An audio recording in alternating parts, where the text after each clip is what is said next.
পলাশবাড়ীতে গাইবান্ধা জেলা বাস, mini bus ও microbus শ্রমিক ইউনিয়নের ত্রিবার্ষিক কমিটি গঠন।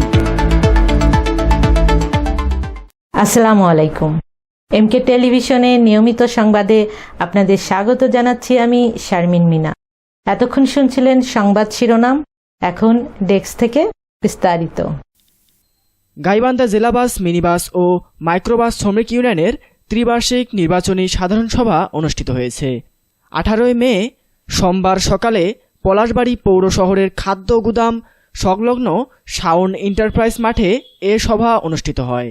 সভায় শ্রমিকদের কণ্ঠভোটে মুশফিকুর রহমান রিপনকে সভাপতি এবং আব্দুল মোতালেব সরকার বকুলকে সাধারণ সম্পাদক করে 17 সদস্য বিশিষ্ট পূর্ণাঙ্গ কমিটি ঘোষণা করা হয়। সভায় প্রধান অতিথি হিসেবে বক্তব্য দেন বাংলাদেশ সড়ক পরিবহন শ্রমিক ফেডারেশন কেন্দ্রীয় কমিটির ভারপ্রাপ্ত সভাপতি আব্দুর রহিম বক্স দুদু। প্রধান বক্তা ছিলেন ফেডারেশনের ভারপ্রাপ্ত সাধারণ সম্পাদক হুমায়ুন কবির খান।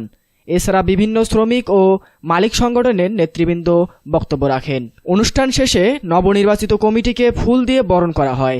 এ সময় শ্রমিক সংগঠনের পক্ষ থেকে মৃত ও কন্যাদায়গ্রস্ত 5টি পরিবারের মাঝে অনুদান প্রদান করা হয়। Nahid Hasan, news desk, MK television.